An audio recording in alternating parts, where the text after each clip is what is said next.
and welcome everyone to Stu and Keira's Star Trek Sunday. I'm one of your hosts, Stu Jackson. And I'm Keira C. Georgeson. And this week we have an excellent episode for you, don't we, Keira? Yes, very exciting one. It's really exciting. Of course, we've been hyping ourselves up as well just before we started streaming, didn't we?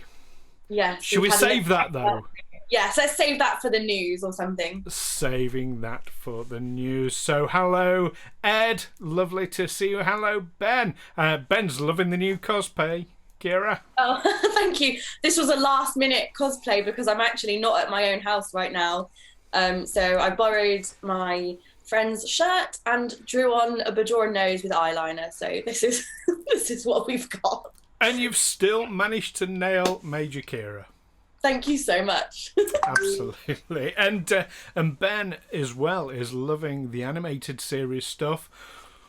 Well, that, funnily enough, segues very nicely into what we're going to be talking about this week, because we are going to be going where no Keira has gone before. We are going to be reviewing the animated series, because you've never seen the animated series, have you, Keira? Nope. I actually didn't know it existed until this year. So I found out it existed probably January, February time, but this is the first time I've actually been able to watch it. So, yes, very fun. Absolutely. And so we're going to be looking at the first episode of the animated series, Beyond the Farthest Star. Yes, and then following that, our deep dive today will be the history of Star Trek video games, which is also something I've never done. Well, I fortunately have done probably too much. Now, normally at this point I say, and I'll be doing an unboxing, but we're revamping that section, aren't we, Keira? Oh, yes. Do you want to tell everyone the new name? Well, because it's not necessarily going to be unboxings that we do each week. It might be pulling out things from the collection or whatever. So we rattled around a few names, and now that section is called the Divine Treasury. Yes! Which I think is just perfect. On the nose. And I've got something particularly appropriate to share with you all in honour of that. We'll come to that later. I'm very excited for that. And then, as always, we will be finishing with the latest Star Trek news, which there is some tasty morsels in there for you today. Oh, isn't there just... Oh, my goodness, cannot wait. And hello to Captain Quinn. Captain Quinn says, I have played almost all of the video games. Wow. That's quite a bold statement, because our research has thrown up quite a lot. So, Well, you're the opposite of me. So I've played none, you've played all. Between us, we're average. Yeah, we will see. So yes, Ben, this is a Keira Nerys and Quark episode. Absolutely. The very best of friends. Yes. But let's start there. So the animated series, like I say, we're looking at Beyond the Farthest Star, which was, for the animated series, Season 1, Episode 1, which aired the 8th of September 1973. It was just 7 years to the day from the original series' first ever airing. 8th of September 1973, Keira. How old do you think I was?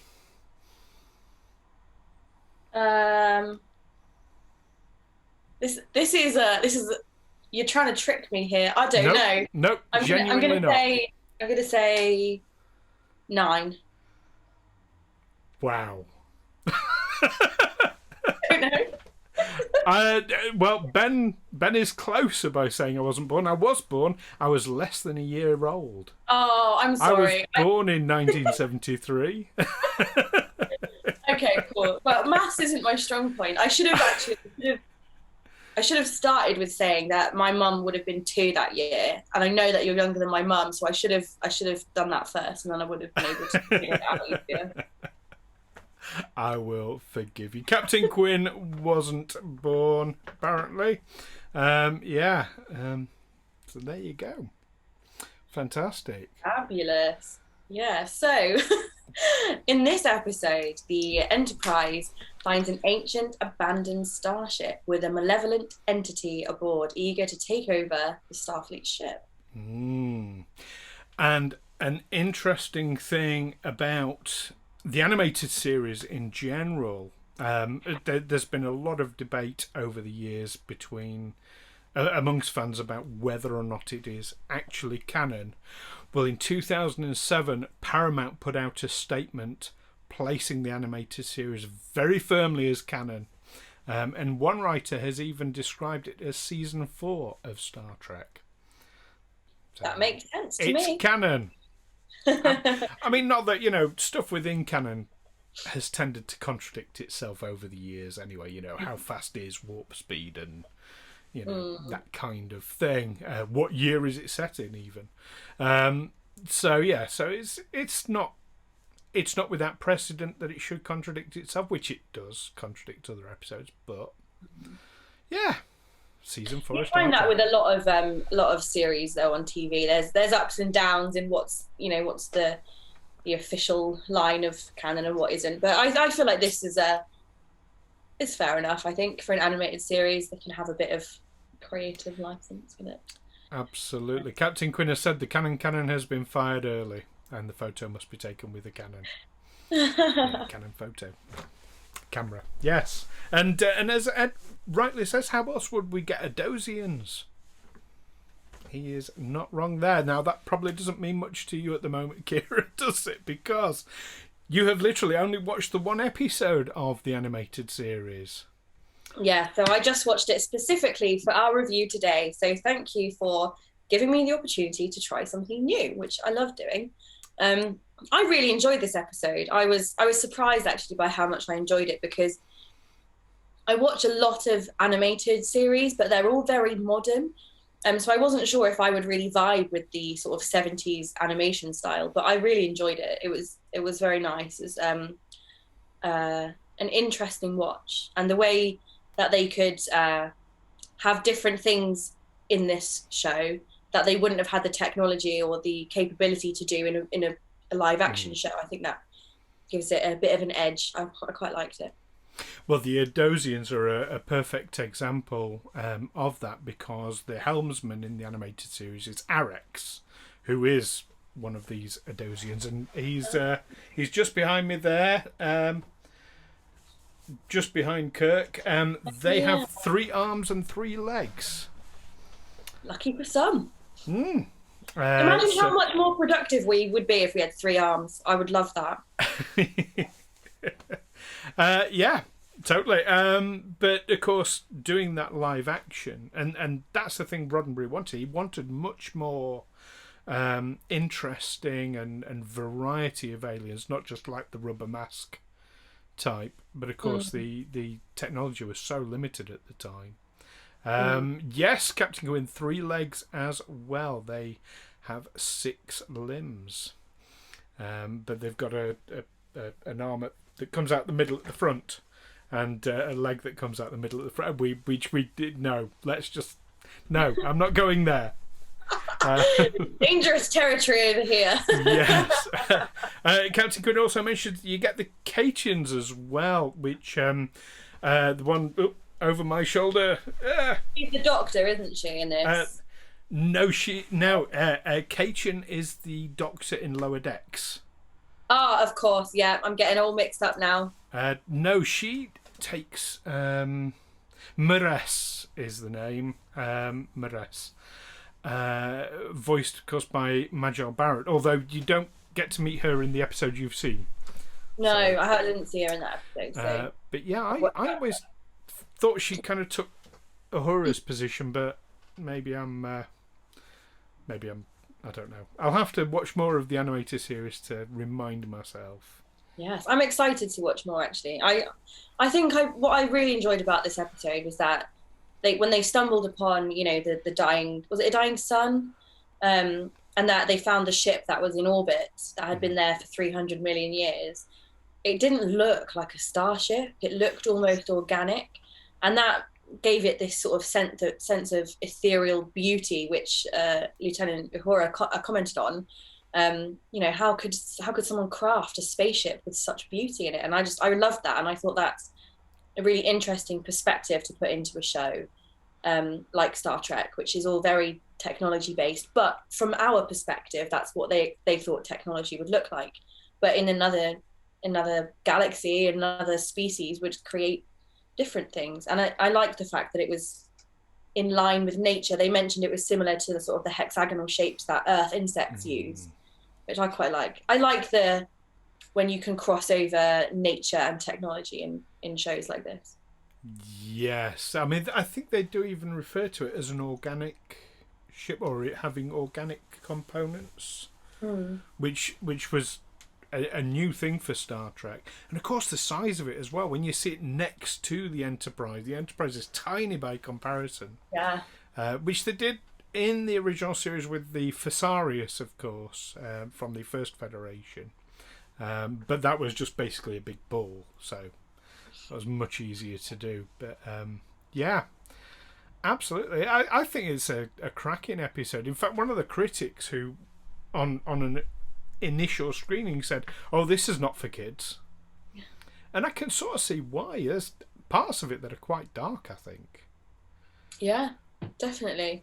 I think things that were aimed at children in the 70s, you could get away with showing a lot more. Like the old Doctor Who's, for example, are like, they can be quite scary to children these days. But back then that was normal. There wasn't as many restrictions on what children could watch. So maybe that's why that this is allowed to be darker in the sense that it's aimed for children. But yeah, I don't think people would let children watch it these days. I don't know, because it being animated, there is a removal from reality. So you can certainly you can get away with a lot more animated. But Conti from Continuum Trek, from A Question of Trek, has joined us in the chat. So hello, Conti. Great to see you here. Yeah, so we're talking about Beyond the Farthest Star, the animated series episode. So shall we throw some trivia about the episode out? Let's trivialize it.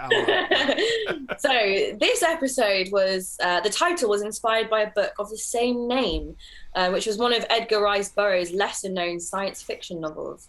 And there's also a similarly named episode on Deep Space Nine called Far Beyond the Stars. And the episode itself was penned by Samuel A. Peoples, who had previously written the second Star Trek pilot, Where No Man Has Gone Before. And he recalled in an interview that Dorothy Fontana called him and said Gene had suggested that since he'd done the pilot for the original Star Trek, maybe he'd like to do the pilot for the animated Star Trek. And that's what he did. As far as the inspiration for the story, he didn't have the vaguest idea where that came from, but it seemed to him that it was trying to say it would be interesting if there was a spaceship which was actually a living creature, like alive, but is used to going from one planet to another. I mean, that's something that comes up a few times in Star Trek later on, but this is probably the first time. I know there's an original series episode where an entity takes over the Enterprise. Yeah. But the idea of a spacefaring organism. That's it sort of made me wonder if isn't there a Voyager episode where the ship becomes like the gel packs in the ship start to become like a living being? Or am I making that up? I'm not sure about that one. There's a Next Generation episode in the 7th season where they think that the Enterprise is becoming sentient, but actually it's a sort of parasitic being. Yeah. It's been a few months since I did my Voyager rewatch, so I'll have to look that up later. But I'm sure there's something in there about the gel packs, because Voyager, the way Voyager works is different to the Enterprise. They have the gel packs which make it like almost like a brain. I'm sure that there was one in there where the ship started to become sentient of some sorts, and that might have been a throwback to the Enterprise episode. But watching this, it made me wonder. I wonder if they were doing a reference to this as well. Yeah, quite possibly. It's macrocosm that's sticking in my head when they get infected. No, that's not macrocosm. No, That's the one where Neelix makes macrocosm. cheese and the Gelpats get Macrocosm, infected. Oh yeah, That's sticking in my head. Do love macrocosm. Yeah. Janeway's arms in macrocosm. Very nice. You need a Type 3 phaser rifle so you can cosplay that. Yes, I've got the vest and I can do the hair. I just need to get a phaser rifle from somewhere. If anyone wants to make me one, please do. I'm rubbish at those kind of things. Definitely sort that out. One last thing to mention of it being written by Samuel A. Peoples. So I always thought for years and years that Samuel A. Peoples was a nom de plume, a pen name. Oh. That's his, like Samuel Pepys. Right. But yeah, it made me think of that. That's his actual name. It's a cute last name, isn't it? It's Peoples. Yeah. That was what he was. That's his given name. So I only found that out by doing the research for this. The things you find out online. I love it. So in this episode, Lieutenant Kyle reappears from the original series, although this time with a mustache, brown hair, and voiced by James Doohan, replacing John Winston. This is the only TAS episode in which Kyle has any dialogue. The fact that Lieutenant Kyle is seen to have grown a mustache by this point foreshadows the character sporting a goatee in Star Trek II, The Wrath of Khan. Yes, but he's not from the Mirror Universe. Spoiler alert. You know what? I'm a fan of a mustache. I can get behind a mustache. Yeah. Now, when you hear James Doohan do Lieutenant Kyle's voice, I think it's very, very obvious it's James Doohan. He sounds so much like Scotty, just without the Scottish accent. Yeah. But that wasn't the only voice that James Doohan did on this episode. He also voiced the ancient insectoid, the magnetic organism, a sciences engineer, and of course Montgomery Scott himself. And I didn't know that, so he must be fairly versatile. Yeah, I could tell kind of with the organism's voice that it was him, but he was putting on a sort of voice for it, and I was like, I recognise it. And then when I remembered that it was on the info sheet for today, I was like, oh yeah, that makes sense. Because if you've got people who like voice acting and who are able to do different voices, why wouldn't you use them? It saves time, it saves money. You know, when you're in production, you know, all these things matter, so it would make sense. Oh, I completely missed that one in the episode there. There's no getting anything past you. Excellent. That's a great voice there. Obey! A lot of things go over my head, Stu, but voices, I'm quite good at recognising voices. But I'll have to keep an ear out for what he does in the That's why you were a producer on that thing. This is why I produced a podcast. Yes. Should we tell everyone to listen to it? Go for it. Absolutely. So earlier this year, me and Stu were in a podcast which is available on Spotify if you'd like to listen to it. It's called Folklore, and it's about different pieces of folklore and history, ghost stories around Wiltshire, which has a lot of folklore and history attached to it, especially with Stonehenge and Avebury and things like that. So if you'd like to hear me and Stu telling ghostly stories and uncovering mysteries, go and search Folklore. You can also find our website, which is www.folklorepod.co.uk. Fantastic. Absolutely brilliant. Yeah, they don't call it Weird Wiltshire for nothing. Weird Wiltshire. Weird and wonderful. Really is. Our final piece of trivia for this episode is that it marks the first on-screen appearance of an entirely non-human member of Starfleet, though the USS Intrepid was stated to have an all-Vulcan crew in TOS episode, The Immunity Syndrome. And that entirely non-human member of Starfleet, as we've mentioned, wrong way, is that guy, Arex. Yeah. There we go. Sat up you know there. what? Since you mentioned earlier that he has 3 legs, my head's just been playing that Jake the Penguin is like literally on repeat. My brain.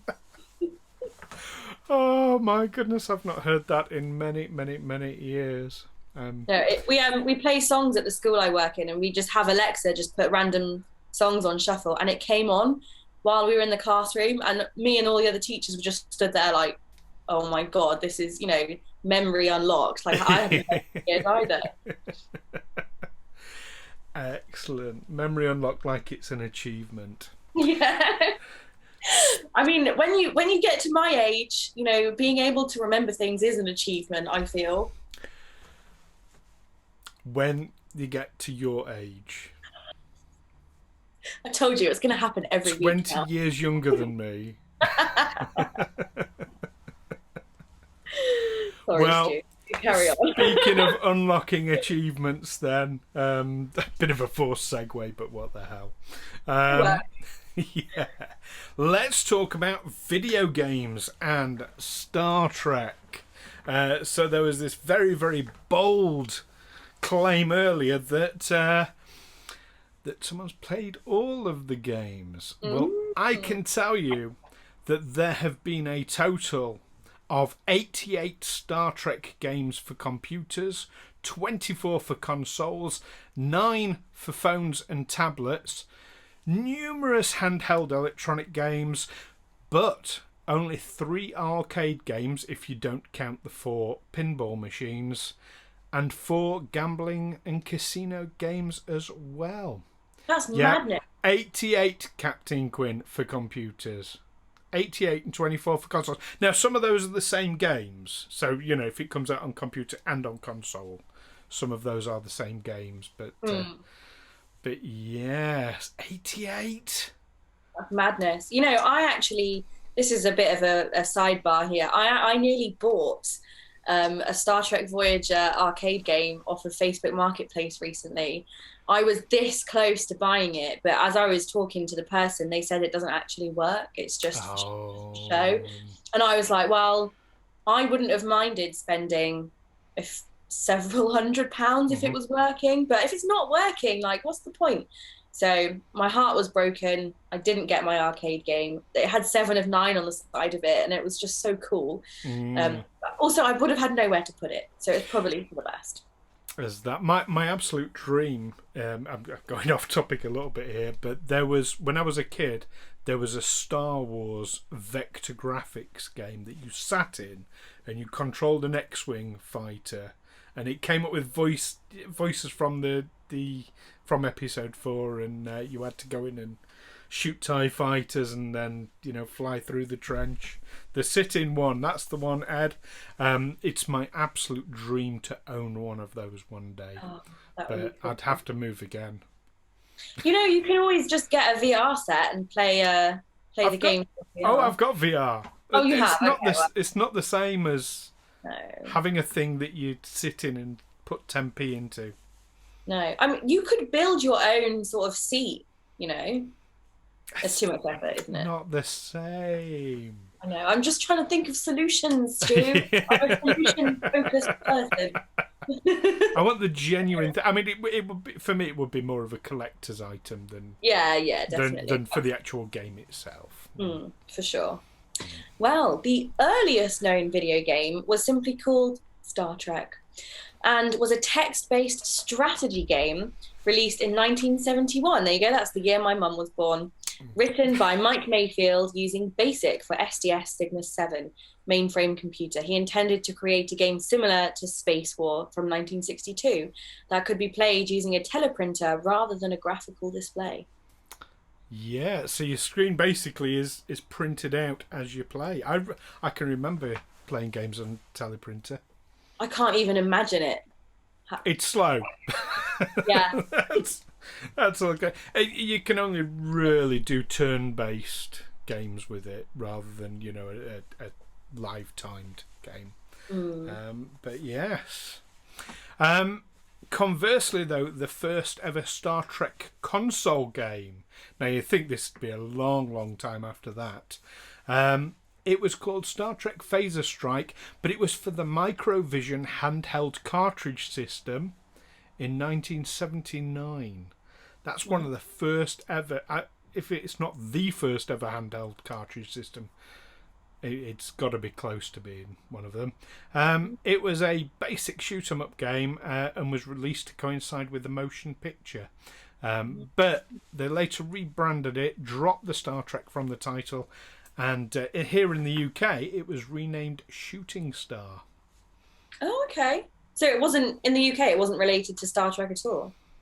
No. That's I mean, it was okay. initially, then they rebranded it and dropped the Star Trek. And Ed has mentioned about teleprinters. They're still in use. Welcome to the aviation industry, 21st century. Wow, what are they used for in aviation? That sounds really interesting. I'd love to know more about that. I'm sure Ed will tell us. Yeah, tell us in the chat and we'll have a look in a minute. So 2009 saw the very first mobile game, originally titled Star Trek: The Mobile Game. Fitting. It was released by Electronic Arts for iOS, which makes me sad because every game I want to play is only for iOS. What about all the Android users? Sorry. There's a reason. Right, Ed's responded. The teleprinters are for printing the document that makes the plane take off safely. So it's good to know they're up to date with the latest technology when it comes to passenger safety. Hey, if it works, it works. Oh, and they do still have some computer systems that still use a text input style too, as in C:, fit number / date. There must be an easier way of doing that, though, surely. Do you have to sit there and manually type that out in an airplane, or is it in the control station on the ground? I don't know anything about flying. I think that's probably in the control station. But I can remember early days of my workplace, punch card systems. Right. Oh yeah. There we go. So, I've come up with a list of notable games that I have played over the years, and obviously that's a lot of years as we've established. Thank you, Keira. Hey, I'm sorry. You made it happen by getting offended the first time I mentioned my age, so I told you it's going to happen every week. It is. I mean, it wouldn't be an episode of Star Trek Sunday without it. The regular session, it's the age corner. No, old age corner. Old age corner. That's right. That's it. It's a thing now. Old age corner. So notable games. So I remember one of the first games that I played. It was back when I was a Windows person, and I played it on DOS. So some of our viewers can probably remember DOS games. It was a Deep Space Nine game, Deep Space Nine Harbinger, for DOS, which was great. I mean, it was basically an adventure game, quite point and click. Conti says his favourite games are not Star Trek games. That's fine. They don't have to be. Yeah, I can relate to that. Like I said earlier, I've never played a Star Trek game, and I do like gaming, and a lot of my favourite games have been on PlayStation or on computer, and I've never played a single Star Trek game. So my favourite games are unrelated as well. That's absolutely fine. And Captain Quinn remembers DOS, or to give Captain Quinn their full name, crucially, Captain Quinn 78. I think that says it all, really. So I did move on to an excellent, which I actually still play to this very day, Starfleet Command, where you were in control. It's basically a starship simulator. Absolutely amazing, and I still play the gold edition to this very day. That came out for Windows in 1999. I had a stint playing Away Team. That one came out for Windows in 2001, and I still have. No, you're not as old as me, Captain Quinn. We know. Thank you. And hi, Matt. Good to see you. Matt says would like a Deus Ex set in Star Trek universe. Yes, indeed, that would be cool. But I still have the only ever Wii game for Star Trek, which was Star Trek Conquest. That came out in 2007, and I've got to say, it's pants. Was absolutely rubbish. I've played quite a lot of Star Trek Timelines on my iPhone, because I can. That one came out in 2016. And of course, we need to mention Star Trek Online, which, I mean, it's available on multiple platforms, but I play on the PlayStation 4. Star Trek Online still going really strong to this day, which is, I mean, it's massive. It is an absolutely huge game.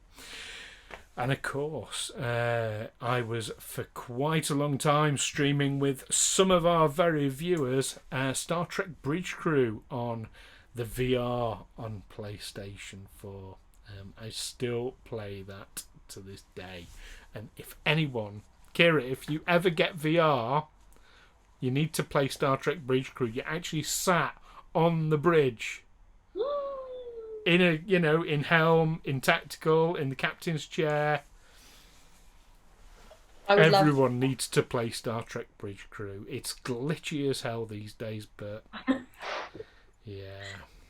I actually haven't played on my PlayStation for several months. So since I moved to Bristol on the 1st of March, I haven't even opened the box that my PlayStation's in. And I feel like I used to play it every day, and now I haven't touched it, and I feel like I'm missing a part of myself. So maybe I'll open the box, I'll download Bridge Crew, I'll get myself a VR set, and then hopefully soon I'll let you know if I enjoy it or not. Well, I mean, you can play it without the VR. Can you? Oh, okay. Yeah. All right. I know Ed plays without the VR, and people get on fine with it. But I personally think, as it's an option, you've got to immerse yourself in that world. It really does feel like you're there. I've played a couple of Star Wars games on VR, and I played that really horrifying Resident Evil VR game at my friend's house a couple of years ago. The Star Wars one was great. I was just flying around shooting things. That Resident Evil game, oh my goodness, I had nightmares. It was genuinely horrifying. But as long as it's not scary, I'll be okay. Well, I absolutely will not do Phasm. I mean, there's a few of us that play Phasmophobia on a Friday night. I will not play that in VR. I mean, I haven't got VR for the computer, so it's not an option for me, thankfully. But no, I mean, Ed, he goes mad. He switches his lights off and plays in the dark, and he's nuts. He really, really is. Spoopyphobia, indeed. So, I mean, so not having played Star Trek games then, Keira, is there a particular reason for that, or has it just never come up? Or it's just never come up. I mean, if I'd have had the option, I definitely would have played a Star Trek game or two. It's never really crossed my mind. I mean, when I was like really heavy into gaming, it was because my ex-boyfriend was a real gamer. Like he would come home from work and he would just turn on his PlayStation and he would play all night. And I loved watching him play. And I saw some amazing stuff that he had, like what are they called? All of the BioShock games. And my favorite games at the time were Portal and Portal 2. And things like Horizon Zero Dawn, which if anyone has a PlayStation and hasn't played Horizon Zero Dawn, you are missing out. That is hands down the most beautiful game I've ever played in my whole life. It's exciting, it's adventurous. You can play it on difficulty settings to make it more challenging. The story is just phenomenal. And it's just brilliant. It's so creative. But gushing about non-Trek things on the Trek stream, sorry. That's fine. But I love gaming, and I feel like I've sort of lost it a bit this year. But I'd love to get back into it, and I'd love to start playing some Trek games. And to be honest, I had no idea that many Trek games even existed. So I feel like I've got a lot to catch up on. Well, Star Trek Online as well. I mean, if you like your MMORPGs, Star Trek Online is absolutely fantastic. I mean, I've got to say, my absolute favourite computer games are not Star Trek games either. They probably go between Knights of the Old Republic, the Star Wars game, which is quite old now, and World of Warcraft, which also apparently is old, I've been told. Yeah. When I was quite young, actually, I used to play a lot of Age of Empires. I like games like that, sort of world building and progressing through things. I quite like the sense of, I don't know what to describe it as with Age of Empires. I just like building stuff. Roller Coaster Tycoon. Oh my god, love that game. If they had, oh my gosh, if they had like a Star Trek version of Roller Coaster Tycoon, I would never get off of my computer. With 88 different games for the computer, there's got to be something out there that kind of hits those same buttons. I'll try and find something. Got to be. Or maybe if we're going to lose you completely to it, maybe don't. We'll see. I might give myself an hour's break every week so I can still come on Twitch with you. I'd definitely give Star Trek Online a go as well, because with it being free to play, okay, it's worth a good go. And that's on PlayStation, is it? It's on computer, PlayStation. Okay. It's on a whole variety of formats. I just happen to play it on PlayStation. Star Trek Online. It's a massive game, and lots of voice acting from the actual actors as well. Oh, that's cool. I like that. I'll download it. I'll set my PlayStation up. Fine. Yeah, excellent. Or I'll use my housemate's one, I think. Yeah, because if you break it, it's it's not your own. Yeah, keep mine sense. In the box. Keep it pristine. Oh, fantastic. So hopefully you'll report back to us about Star Trek Online and tell us what you think. I'll get on it. Hopefully next week I'll be able to give you some feedback. Right. You heard it here, folks. She's committed to that now. Right. Shall we move ourselves over to the Divine Treasury? Yes, please. Take me to the Divine Treasury. Let's see what we've got this week. Okay. So actually, before I change screens to that, there's two things I want to talk about. The first one actually is what I'm wearing, which is my new Captain Pike Strange New Worlds Discovery original series era uniform. I don't know what to call it. I really don't. But it's really nice. It feels good on. It's stretchy material. Ed has said, by the way, Voyager Elite Force might be right up your street. Oh, okay. I personally didn't like Elite Force. I thought it was a bit too shoot-em-uppy for Star Trek. Yeah, fair enough. I'm not very good at like shooter games. My aim is terrible. But I'll give it a go. If it's Voyager, I'm definitely keen. Worth a look, definitely. Obviously when we this kind of spoiler alert for you here, Keira, because you've not watched Discovery yet, have you? I've seen one episode. But when we meet Captain Pike, this is the same uniform that he's wearing, and it's a nod to the original series. So I got it arrived the other day. I'm very, very pleased with it. The badge is a little on the small side, I think, compared to the screen accurate one, but that's fair enough. I can get that. I can get a new badge easy enough.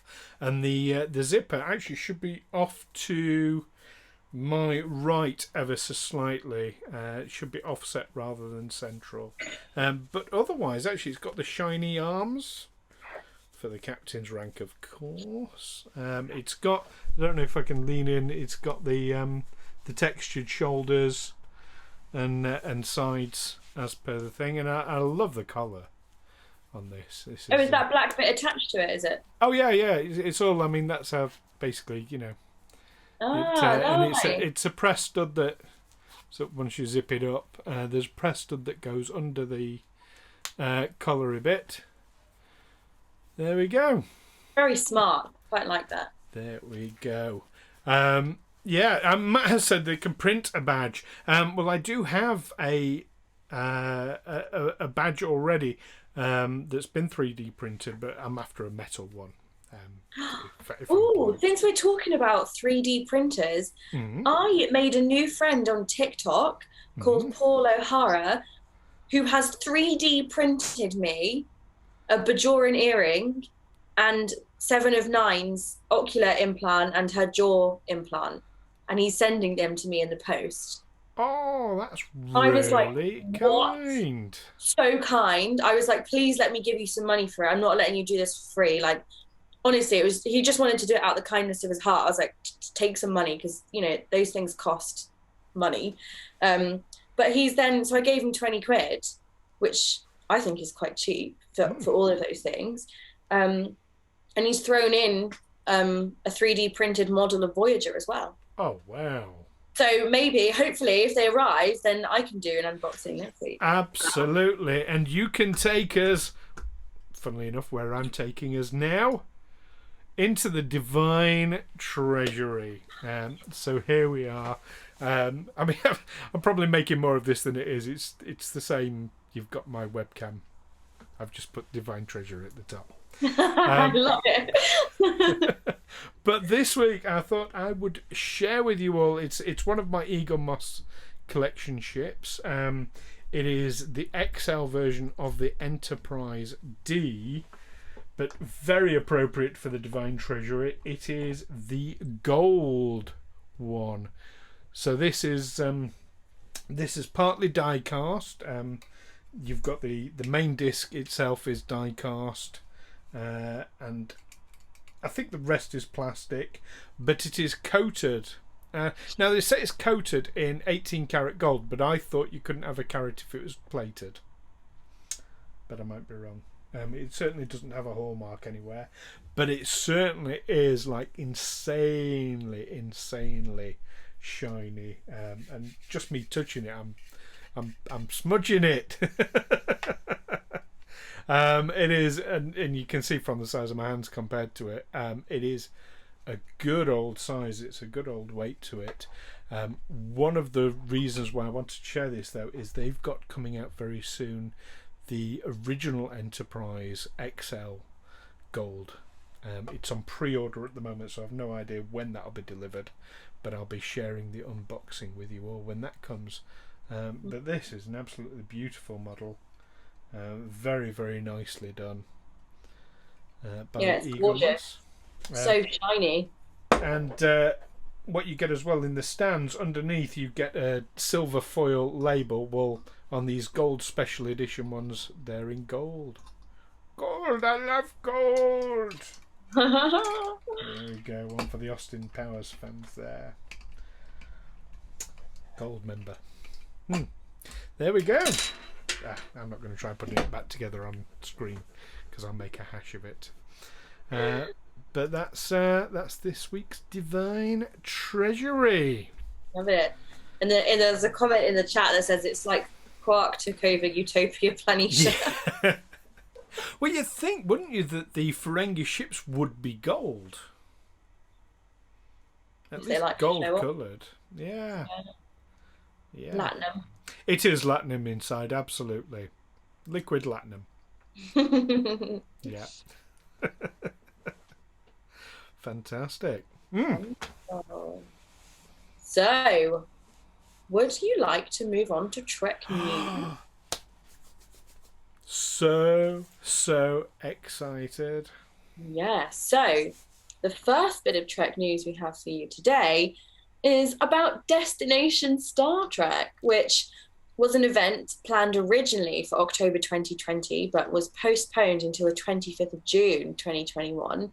And it's now been moved the 23rd to the 25th of September due to, obviously, the COVID situation. The pandemic has put a lot of things out of whack. So we have to wait for this one. But that's the Germany one. It's not mentioned in notes, but that's the Germany one. Oh, right, yeah, the Germany one. That's my fault. And there is a London event that was also originally planned for October 2020, but which has been moved to the 12th to the 14th of November 2021, which is confirmed. And hopefully I will be there. Fingers crossed. Yes, absolutely. I mean, it's fantastic that they've come out and reconfirmed it as heavily as they have. Especially exciting for me and all fans of Star Trek Voyager, because it will include the 25th anniversary Voyager reunion celebration, which, oh my goodness, I really hope that I can get a glimpse to what that looks like, because I am a Voyager baby after all. So if anyone's going to be there, please let me know, tweet me or something at Lieutenant Keira, and we can try and organise a meetup or something, because that would be cool. We get a big like group Trekkie picture. I'd love that. I'll hang on. I'll tweet you now. You don't need to tweet me, Stu. I kind of assumed that we would just go together anyway. Yeah, I think that's a fair assumption to make. Absolutely brilliant. I don't know, 12th to the 14th, is that a weekend? You'd think so, like a Friday to a Sunday. If it's a Sunday, we might even be able to do a live episode from there. A live Star Trek Sunday. Yes, let's do that. We're not gonna commit to that right now. Just saying. Let's look at the logistics, but because that's off the top of my head. I have a habit of saying these things off the top of my head and then getting myself into trouble. You know what though? Sometimes that makes you like push yourself and your abilities. If you agree to do something, you're like, wow, I got to find a way to do it now. Like, definitely. Yes. The masses demand it. Yes. Yes. There you go. It's been demanded of us. Now we have to. Fantastic. Right. Well, we'll certainly do our best. Yes, Matt. Like the live one, I think you mean. Yes, live. Love one from the Honeyfest. Yes, live one from the Honeyfest. Well, actually, I was thinking we probably pre-record a Star Trek Sunday for that weekend, but we will see nearer the time. Yeah. So, whilst you've got your Voyager news with the anniversary reunion, I've got a bit of Discovery Season 3 news. The Blu-ray and Steelbook has been announced for US release of the 20th of July. No date for the UK yet, but hopefully not too far behind. It contains, though, they've announced it's going to contain behind-the-scenes interviews. There is a special from Sonequa Martin Green all about being Michael Burnham. It contains the usual deleted scenes and gag reels, and a personal log from writer Michelle Paradise as well, a video log. So that's to look forward to. I've never bothered about gag reels. Do you watch them? I love gag reels, and I've searched the internet to try and find more Voyager ones, but there only seems to be some very short Voyager gag reels on YouTube. I can't find one for each season, which is really sad. Maybe they're on the DVDs and I just haven't been able to find them. I love my deleted scenes, but gag reels, I don't know, never bothered. I love it, because I love watching people break character. I don't know why, but it really tickles me. So I don't know if you've ever watched Saturday Night Live, but there are in some sketches, they occasionally break character and you can see them like stifling a laugh. That makes it even funnier for me. So gag reels are right up my street. Yeah, I mean, Do you know, I was going to say, as an actor, it doesn't appeal because a corpsing, but you're an actor as well, so that wouldn't work as an argument. Their own. Maybe I just have no sense of humour. I think you do. I think it's just a different sense of humour. I've got an old person's sense of humour. Oh. You shot yourself in the foot with that one. That's what you're doing there. I wasn't going to mention it. So next up in our Trek news is from Gates McFadden with her Investigates podcast, which launched on Wednesday, the 12th of May. And the first guest was Jonathan Frakes, which is exciting. This podcast is available on Spotify, Apple Podcasts, Stitcher, Podbean, and Amazon Music. And I'm sure you could probably find it on other streaming sites too, but those are the main ones. That's exciting, isn't it? Have you listened to it yet, Stu?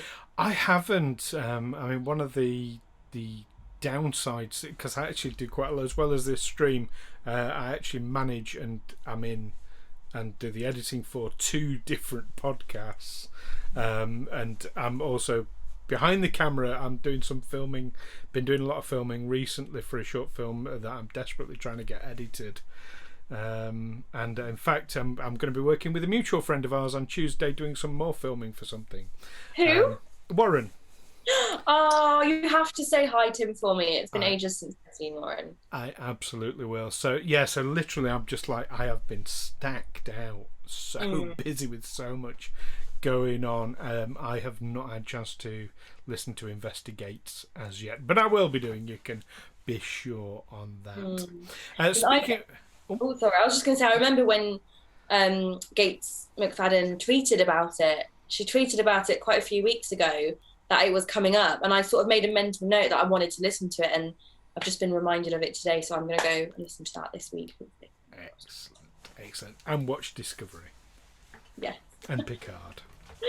I've got so much to do. I need to get all the video games, listen to the podcast, watch more. I need to quit my job. Well, yes, that's it. And speaking of saying hello to people, Grace has said hi, Stu and Keira, to us. So hello, Grace. It is lovely to have you watching and joining us here.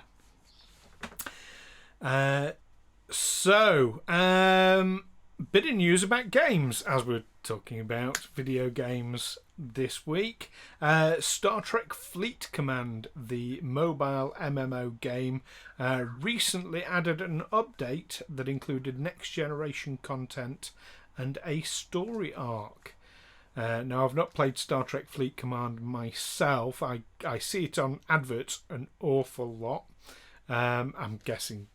I mean, do I need to ask if you know?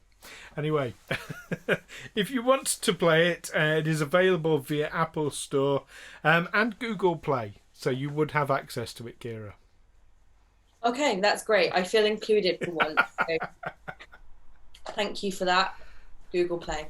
And finally, with our Trek news, we've got some more Prodigy news, which, if you've been listening to all of our other news so far, you'll know just how excited I am for Prodigy.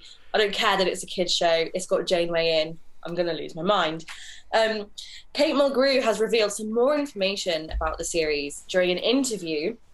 Now, here is a direct quote, okay? So, in Prodigy, this new animated series, 5 kids are incarcerated on an obscure planet in an uncharted part of the galaxy, and they escaped from their imprisonment and race across the planet to find a defunct starship buried in the sand of the planet's surface. They go in, and of course the prison guards are coming after them, and they can't get it up, and the shields won't run, or the thing won't do, and suddenly somebody hits a button, and there's a hologram startup sound, and you hear, "Hello kids, I see you're a little bit stuck here. Can I help you out?" And it's Captain Janeway in holographic form. And this is the first time we've heard that the children are prisoners. But in that quote, they mention 5 children. But the crew images show 6, which they released the promo images quite a while ago, and there were 6 of them. So presumably, one of them will be picked up along the way. Well, let's have a look at that photo right now. And there it is. So, yeah, you've got 6. Well, you've got 5 kids, Janeway, and a robot thing on the far left. So but potentially then the robot is what could be sort of acquired on the journey, perhaps? I don't know. What are your theories?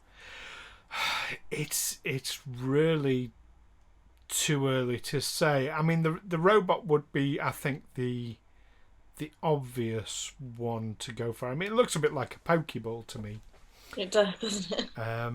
But yeah, I think that's the obvious one to go for. You know, maybe the kids sort of put it together or build it themselves or something like that. But as it's the obvious one, that makes me wonder if they're going to go left field and actually it's the blob. It's the gelatinous one. Or, I love that little blob thing. I think it's so cute. I can't wait to hear if it's got a voice. I want to know what his voice sounds like.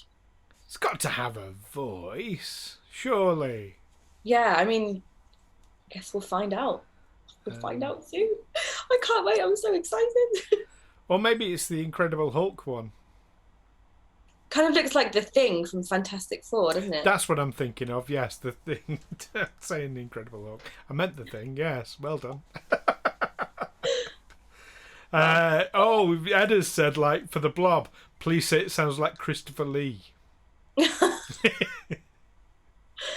Oh my goodness, that would be funny. Yes. That would be really funny. Absolutely. And Paul, hello, Paul. Good to have you along as well.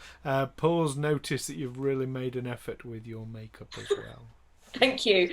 Oh my goodness, you may have missed the very start of this episode where I said this was a very last minute makeup that I literally just went with some eyeliner and blended it in a bit. So, but thank you. If it looks good on camera, that's all that matters. Well, we can... I'm not even going to ask permission. I'm just going to reveal it. So I asked Keira before we started if Keira would do makeup tutorials for you in future episodes, and you said, "Yes, of course I would. I love doing makeup." So the makeup looks that I've done so far, I've done. If anyone follows me on Twitter or has seen my TikTok, then you would know that I've done cosplay of Balana. And I can do the Klingon ridges for her. They're quite subtle compared to full Klingon's ridges. So that's quite easy to do with makeup. So I was thinking maybe I could do that for the first tutorial. Could also do the Bajoran nose. I can do it much better than this. I'll do it. Hang on, look. You can see how messy it is today. That's really messy. I can do it much better. And I've done Cardassian makeup before. And I cosplayed Seska. So I can do all of those, and if there's anything in particular you want a tutorial on, let me know in the Twitch chat or on Twitter, and I will plan some tutorials to do via stream. Well, Ed has made a point about Elin Rahl always needing a hand with his spots. Oh, so the trill spots I can do as well. I've done a Jadzia cosplay before, so I can definitely do some trill spots for you as well. That's a good idea. So there you go. New segment to the show each week. We need to plan it out, but we will be doing that behind the scenes. You heard it here first, folks. And hello to I Am Hodgie. Great to have you along. Thanks for joining the stream. Well, so we came away from the photo, but the image with the kids we were talking about. So what are your theories then, Keira? Well, I like to think that the robot is the one that gets picked up, because to me, like, a robot can't be a child. I don't know. Maybe that's just me as an early years teacher thinking. I don't know. Well, it's a tricky one. I really don't know. It could be anything, but I think it'd be the robot. That's not. We're assuming it's a robot, though. Maybe it's an exoskeleton or an augment. You know, I was going to quote a Discovery character to you then. Maybe it's just like a Dalek. It's got like a living thing inside it. Yeah. That's an excellent reference. Yes. But without the murderous intent, one would hope, for a kid's show. It looks quite friendly. It's like a hello. Yeah. So yeah, okay. Well, we will see. Do we know when Prodigy is coming out? Oh gosh, I think last time we talked about Prodigy, they hadn't done a release date yet. Let me Google it quickly. Star Trek Prodigy release date. No, it doesn't say. It just says 2021. Well, I think we can be fairly sure that when they do give a release date, this will be the place to find out, because we'll be all over that when it comes out in the news. As soon as we know, you will know. The Sunday after it comes out. Yes. And we have one last bit of news to share with everyone, don't we? And it's so appropriate that Ed was there telling us how antiquated the airline safety is. Oh my God, we're gonna die. Well, tell everyone what we were doing just before we went on air.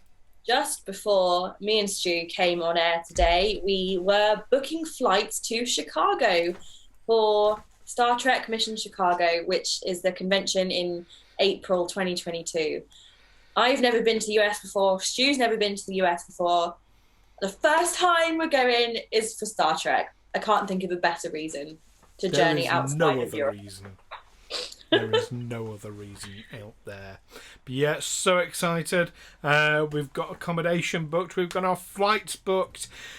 We haven't got our tickets yet because they haven't started selling the tickets yet. No.